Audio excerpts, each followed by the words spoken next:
Trebuie să recunosc că am văzut ideea asta undeva pe net și mi-am adus aminte de momentul ăla când am dobândit conștiință. Cred. Practic am realizat că eram pe bila asta albastră și nu prea țineam minte mare lucru dinainte. Când eram mic mergeam mult cu autobuzul, țin minte, și ca orice plot voiam neapărat să stau la geam și să mă uit ca un bezmetic numărând fiecare copac, mașină, clădire, nor. Sau mai aveam nebunia asta în care, fiind foarte adânc băgat în lumea mea, îmi imaginam că mă urmărește un supererou sau ceva, un caracter dintr-un desen, care ori zbura, ori alerga foarte rapid pe lângă autobuz, sărind din copac în copac sau din clădire în clădire, uitându-se la mine, iar eu la el. Pe geam îl vedeam cum face scheme în aer și mă saluta, fugind cot la cot cu autobuzul în care mă aflam. Dar într-o zi, în timp ce mergeam tot așa și număram copacii, s-a întâmplat ceva ciudat. Mi-a pocnit o întrebare în cap. Bă, dar eu unde îs? Cine îs? De ce îs?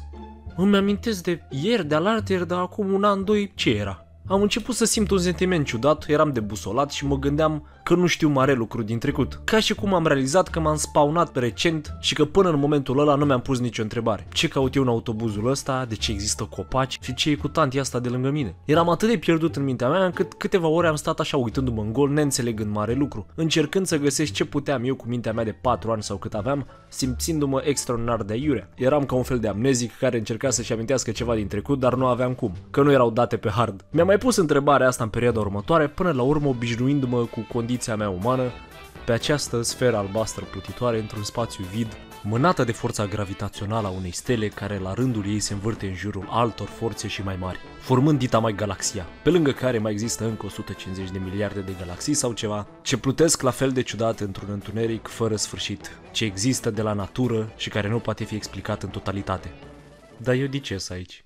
Bă, adevărul e că, după cum a zis și domnul Do, e o vârstă până pe la vreo 4-5 ani când nu ți-aduce aminte mai nimic. Probabil că atunci se dezvoltă mintea și de atât ai nevoie să înveți lucrurile de bază, să mergi, să mănânci, apoi să gândești și așa mai departe.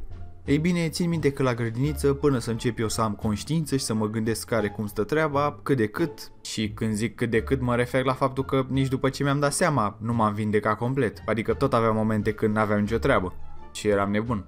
Așa, deci mi-aduc aminte cum la grădiniță băteam colegii, le dădeam cu jucările în cap, înjuram educatoarea fără nicio remușcare. Nu mă deranja deloc treaba asta, deși mâncam acasă bătaie la greu. A doua zi făceam la fel.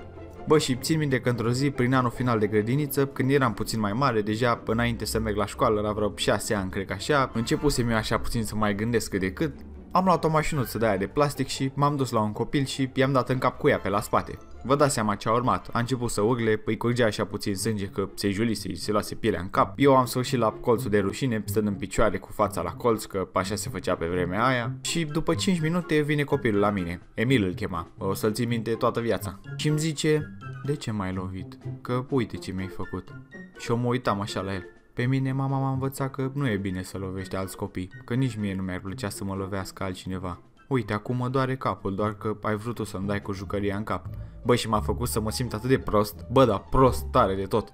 Nu mai simțisem în viața mea așa ceva. Simțeam sentimentul ăla de vinovăție, așa că l-am făcut pe copilul ăla să sufere. Și atunci mi-am dat seama că e o voce în capul meu care din când în când, înainte să mai fac vreo fază de genul, mai se trezea și vorbea. Am înțeles că și eu sunt la fel ca el și roata poate să se întoarcă și să-mi iau și eu o jucărie în cap.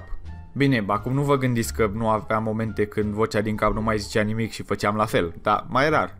Dacă stau să mă gândesc, cred că și la liceu am mai avut momente de-astea când nu mă gândeam la consecințe și făceam ce-mi venea așa în cap.